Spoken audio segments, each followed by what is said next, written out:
My people, this is your boy Leo. I'm here with Ray, and welcome to another episode of Roll Up and Wrestle. Also, don't forget tomorrow at 11 we will be live. But for now, enjoy the show. Understand, I see clearly. No.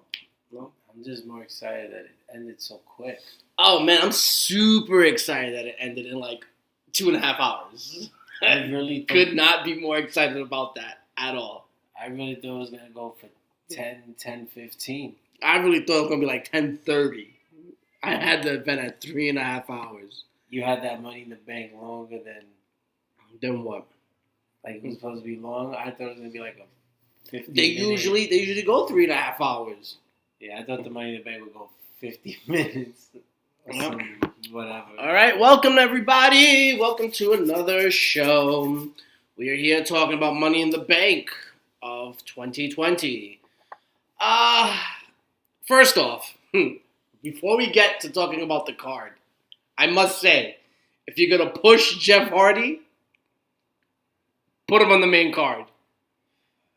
They had all, what was it, 3 weeks, 4 weeks, 4 weeks, a whole month of his vignettes of his 24/7 documentary on the WWE Network, and we're gonna put him on the pre-show, and we're gonna have R-Truth versus MVP on the main card.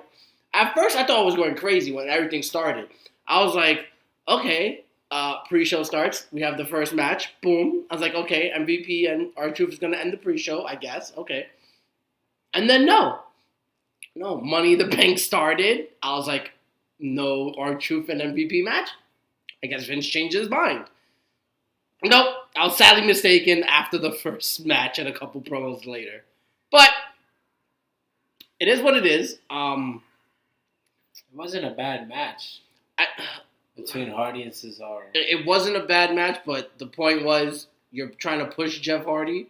He's supposed to be going up against Sheamus, who's like right now like just squashing the world with his bully beatdowns. Yeah, I get what you're saying. And you're supposed to be having Hardy versus Sheamus, and I'm supposed to be excited because why now? Hardy was just on a pre-show match. You know how Vince is when he puts people on pre-show matches. Yeah, I didn't get it either. I really thought if Hardy was gonna fight, I thought he would be on the main card, but I don't know. This was just a weird night in general. Oh God, let's just get right into it. I'm pretty sure as quick as that pay-per-view was. I gave the Hardy match 3/4 of a clap. Oh, but we didn't get to talk about it. How are you gonna give it a 3/4? We were just talking about. I said Hardy and Cesaro. I was just talking about it. No, I didn't even get into it. I said before. It's not really getting into. It's a pre-show match. Anyway, Jeff Hardy versus Cesaro. Jeff looked a little rusty. Cesaro's amazing and deserved better than a pre-show. Cesaro had this really awesome superplex from the top rope, and it's like one of my favorite spots in wrestling. I don't care who does it, as long as it looks good. It's just one of my favorite spots. Jeff, at the end of the match, Jeff is climbing to the top, and Michael Cole goes, "What is he going to do here?" It's like, Michael, we know what he's going to do here. We're not that dumb. Even 7-year-olds know what Jeff Hardy's going to do at the top of the rope. Swanton Bomb. That was the end of the match. Jeff wins. You said you gave it 3/4 of a cloud? Yep. I gave it 1 cloud. Fair enough. 1 cloud. It was solid. It was good. It wasn't too bad. That was the end of the pre-show. Moving on to the main card. We had the New Day versus Lucha House Party versus the Miz and Morrison, and then the Forgotten Sons. Started off with good mat wrestling from Grand Metalik and Kofi Kingston. I truly believe Grand Metalik is very underrated. I like how Corey Graves mentioned that he looked like Juventud Guerrero. Oh, yes. When they started the match. He's like, I thought we had Juventud in the ring. I was like, wait, are we allowed to say his name on WWE? I've never heard anyone mention it before. Why are we mentioning it now? I was so confused for a second. I was literally stuck on that moment. I'm glad we both caught him saying that together. We both heard like, Juventud Guerrero. Yeah, there's just like, huh? Like, I was okay. Like, all right, I guess. I guess he gets his respect. There was a spot with Morrison and Grand Metalik when Morrison did a Spanish fly to the outside with Grand Metalik. Looked like everyone died, especially Morrison. Looked wicked. Lince Dorado had a really nice spot where he drop kicked the Miz, and then off the drop kick he turned it into a moonsault and hit Morrison. And apparently, according to it was Corey Graves this time with the announcing. He said we had the Fast and the Furious action here. Oh my god. Big E with the big ending to end it. I gave it 1.5 clouds. I don't even remember what I gave it. Oh my god. Hold on, I got it. Let's see. I gave it 1.5. Oh, right. Very nice. Yeah. We both believe Forgotten Sons should have won the match. Yeah, I believe they should have. I still believe they should have won the match. But then again, New Day just won the tag titles on an episode of SmackDown, so there's no point in having them just drop the belts now and then get them back. Because now you're just looking like you're patting stats for New Day to become the most reigns of the tag team titles. So maybe they get maybe down the line towards the SummerSlam or so, you build up the Suns a little more. Like in July, maybe? Oh, yeah, somewhere around it. Just build them up more. Have them defeat all the teams. And then maybe you could they could take the titles. But who knows? Because we didn't even get to the part of the show where we could be like, that Suns ain't even going to be, New Day may not even be the tag champs. They may By not the time be. we get to the end of the show. Yeah. Lacey had a promo talk about winning Money in the Bank, how she remembers. Oh, how she... What? Oh, how she memorized the layout of the HQ of WWE. I don't know what good that was going to do her, but she memorized the whole entire layout. Yeah, remember they said you're going to have to get through the headquarters to get to the roof. Yeah, and then she talked about when she wins the Money in the Bank match, how the woman's right will always be ready, locked and loaded, like Roman's Superman punch for Bayley. I guess they're pushing her to be the Roman of the women with that punch. That's what it looks like. She has a spear, and she has the woman's right hand, so why not let her be the Roman of the women's division? Then we had a Drew McIntyre promo. He talks about understanding being an underdog and beating Seth for the belt. It was nothing too impressive, nothing really memorable, he said.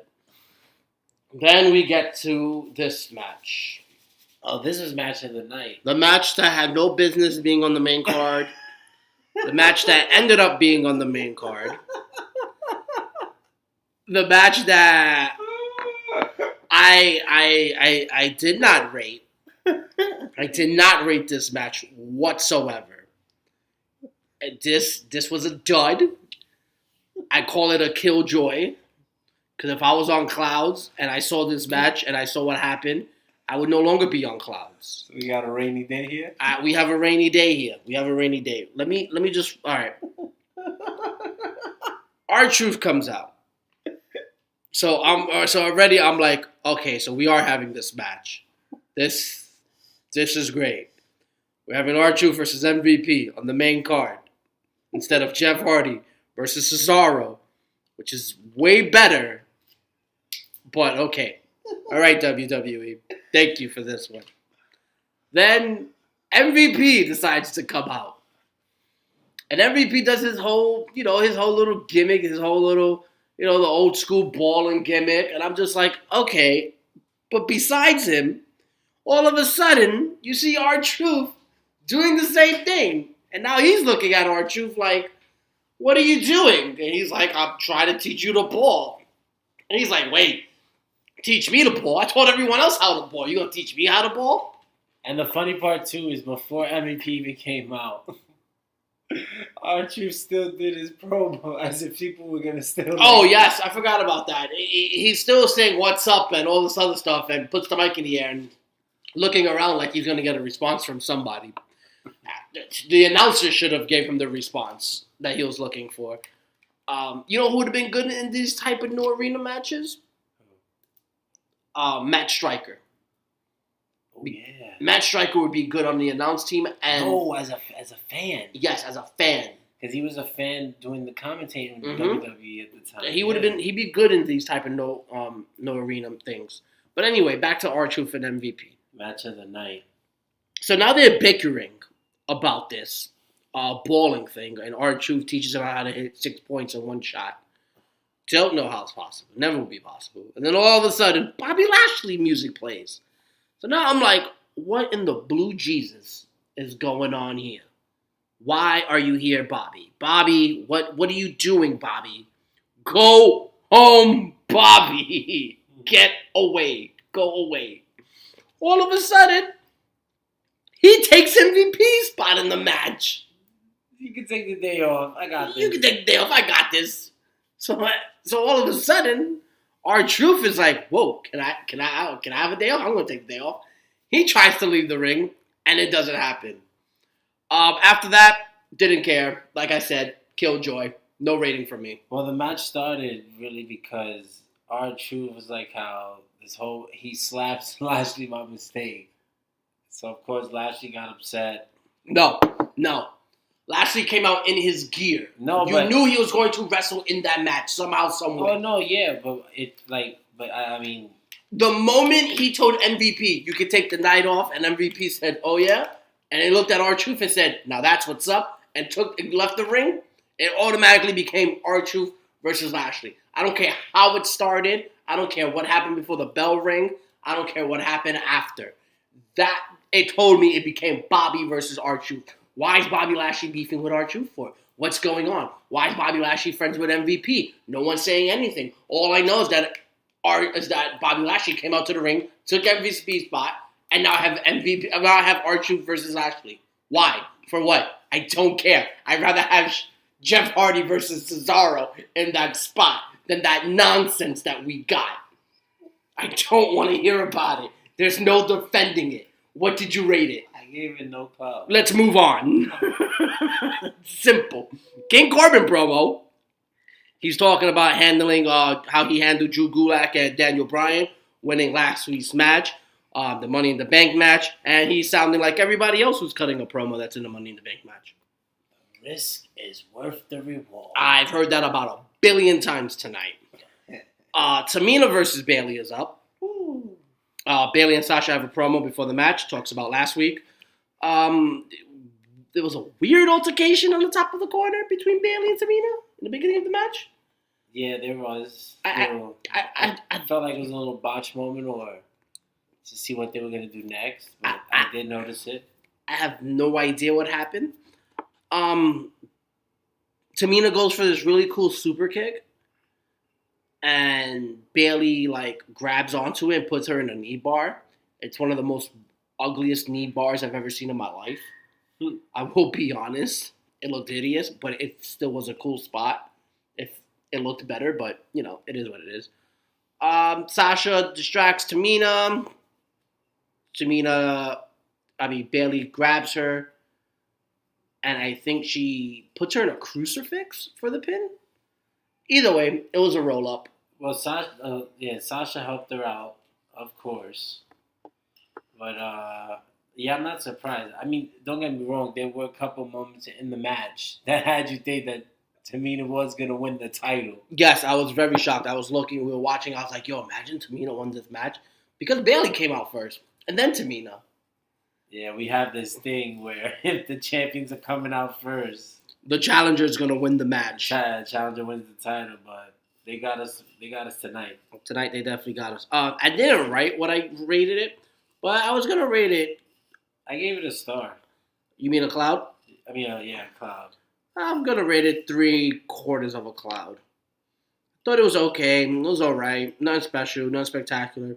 Tamina looked good for once in the match. She didn't look like it was. No, yeah, she actually did. She didn't look like she got squashed in it. I liked the beginning of the match. How Bayley was like, "Oh, now you're nice Tamina." All of a sudden, where's the mean Tamina? Blah blah blah. Mm-hmm. I like that. Bayley still bothering Michael Cole because she overhears him talking. So she gets on his nerves as well. So I like it overall. It's just leading up to Bayley and Sasha. That's all this is leading up to. Yeah, I like seeing Tamina in that spot where they make her look like like the monster that she's supposed to be.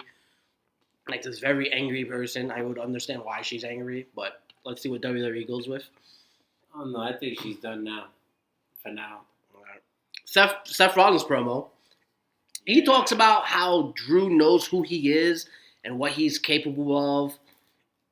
Talks about unburdening Drew, that it's his cross to lead WWE into the future, and that taking the title is for the greater good, and we need him to be with the WWE title, and that he needs to be with the WWE title. It sounds like everything that Seth has been saying for like the last, I don't know, like 3 weeks, maybe.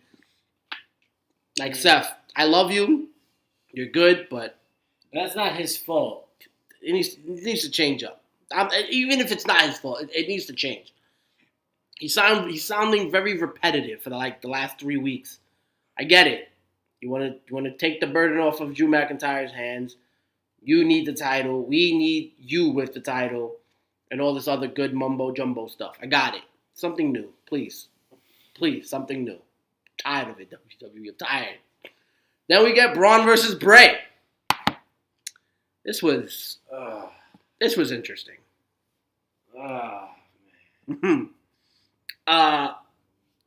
So there was this one spot on the outside where Braun runs at Bray, and Bray sidesteps him and launches him over the announce table. And Michael Cole, looked like he was ready to poop his pants, and he looked terrified when he saw that. He thought, I think he saw Jesus at that moment because he was so scared. He hugged up on the barricade, picked up his leg and everything while still trying to call the match. I was just like, Cole, just jump over the barricade. Be like Hugo. Nah, he's too old to do that. The Spanish announcers do it like it's nothing. I'm pretty sure Hugo would have just thrown himself over. Huskus makes an appearance to cheer on Bray.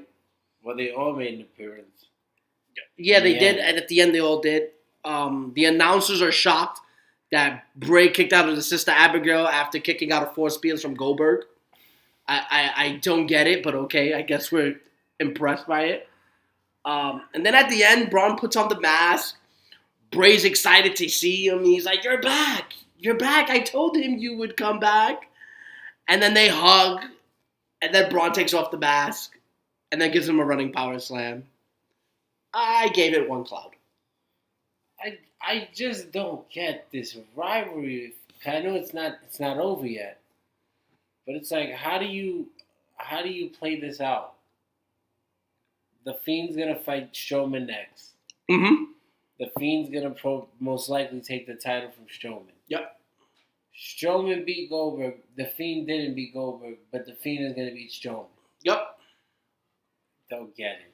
And Neither do I. I gave the match a cloud as well. Oh, very nice. That's nice. I couldn't take it after the Black Sheep nonsense. I couldn't. Yeah, I was close to giving it 1.5, and then I seen the Black Sheep mask and all this other good stuff, and I'm like, but why? There was no need for that. But hey, WWE at its finest. Then we had a hacker promo. I am everywhere and I hear everything. And they didn't show who it was. No, they didn't. This is a long build-up. This is a very long build-up. This is like the last time I can remember a build-up this big and this long was the anonymous Raw General Manager. Oh yeah, that one. That one, and maybe Kurt's illegitimate child. Yeah. This one. I mean, it did say they were gonna premiere it tonight. Who it was, and they had the promo, and he just kept showing more footage of basically the entire universe. Yep. So after the promo, we have Seth versus Drew. This was a good match. Yes, it was. Seth has new music. You like it? I like it. It's good.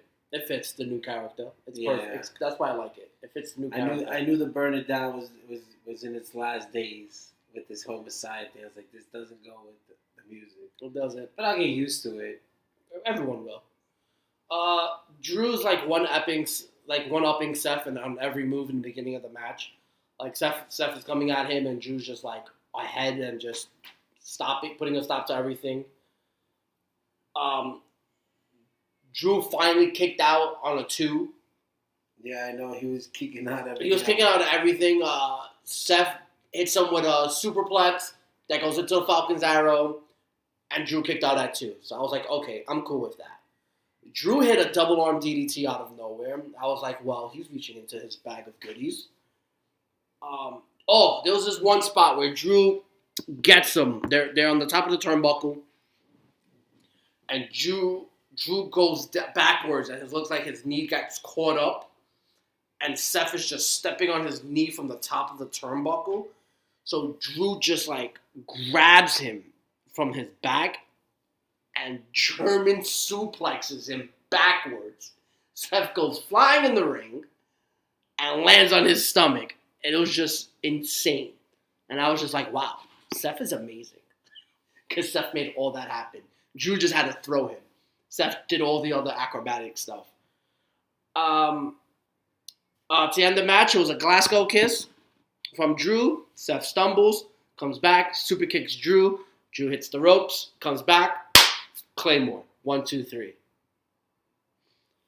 They're going to fight again. Yeah, I forgot to rate it, but I was giving it 2 clouds. I had it 2 1/4. This was really good. It was very entertaining. I liked it a lot. It's definitely worth, I guess, the rush. But at the end, Drew gave him the handshake. Told him that, he's good, but tonight he wasn't the better man. So we'll find out down the line what happens. Next, we get an R-Truth promo. He's talking about MVP losing and being on clouds. That was a good one. He shows a picture of him in the 24/7 title. And he talk about getting it back. Then he says he's going to sack Tom Brady to get it. Oh, my God. I could see it. I could see it happening. So I'm very intrigued to see how they're going to do this. I don't know how the NFL and WWE is going to work this out. I don't know how the Tampa Bay Buccaneers and the WWE is going to work this out. I don't even know how Gronk and the WWE are going to work this out. But they're going to work it out one way or another. Well, either way, they're going to take the belt off him so it helps out the NFL side. And now he can just focus on the football part. So I guess, they'll help him out. They'll help the WWE out with like, you can come for like one of these mini practices and we'll surprise the team with Gronk having to defend his title and all that stuff. So I can see that happening. Yeah, and then last but not least, we have the Money in the Bank match. Oh my God. I don't. All right. They start off with these weird intros. And I'm just like, yo, what the f is going on here?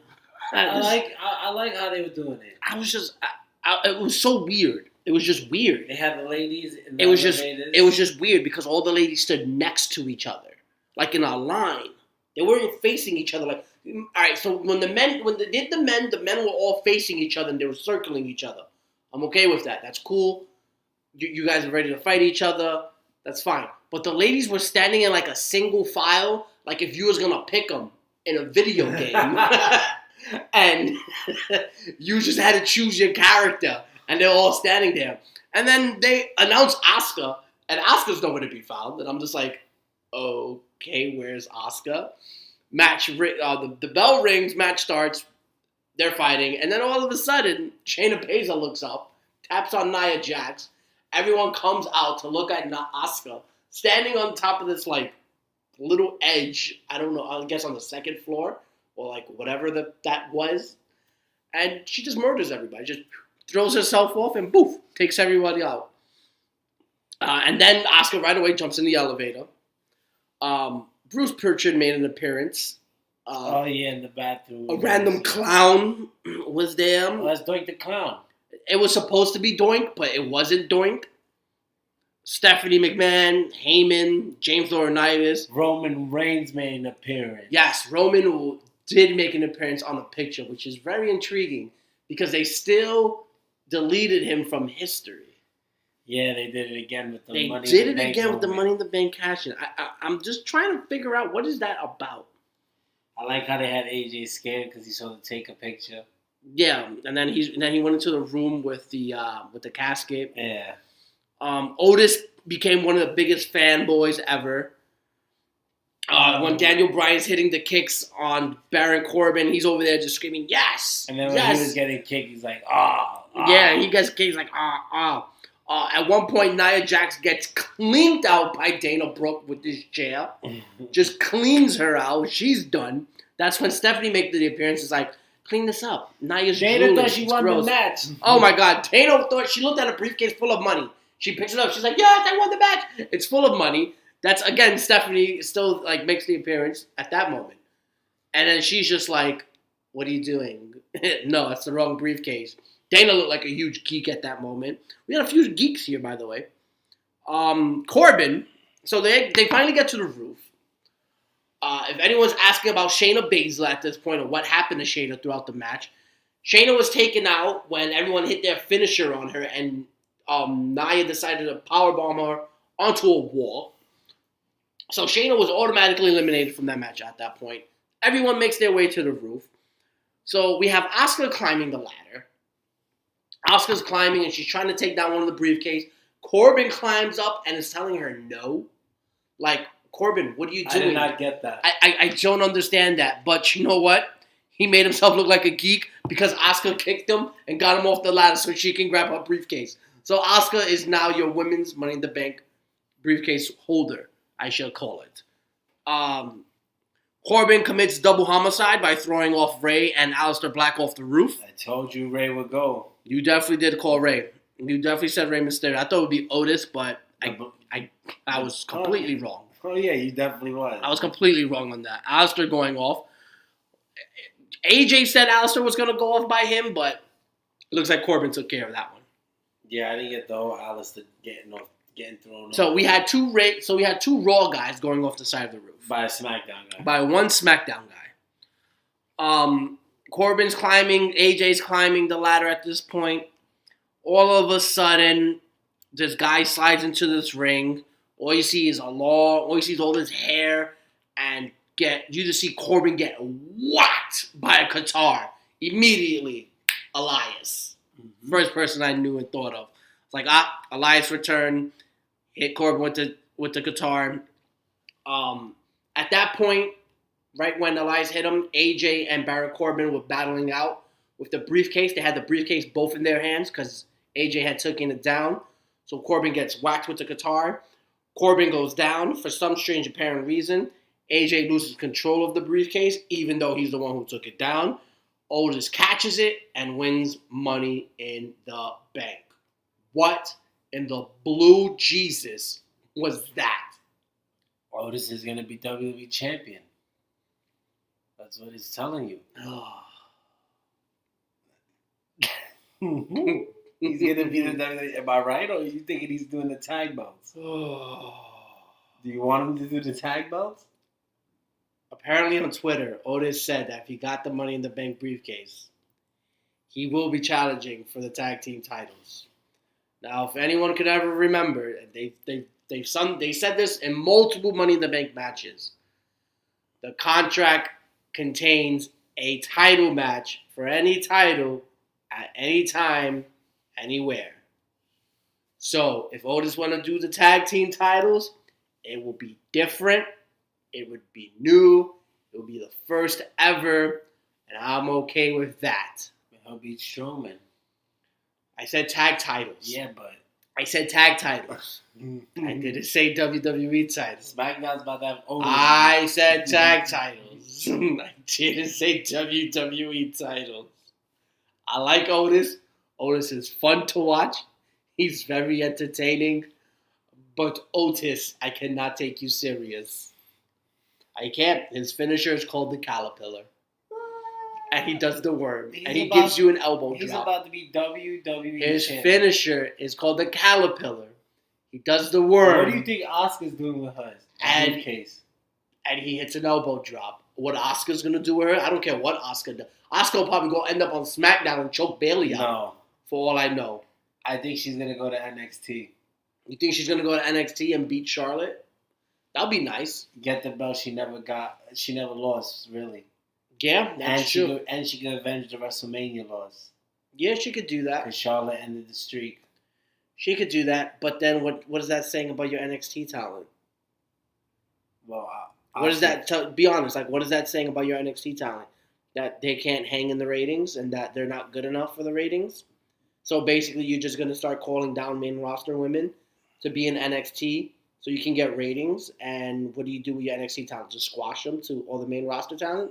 Because that's what Vince would do. There's no way NXT talent is going to beat a main roster person. Vince will never allow that to happen. Vince will blow his gasket if that was to ever happen underneath his watch. So you're going to tell me that Finn Balor is going undefeated on NXT? No, Finn got sent down to NXT.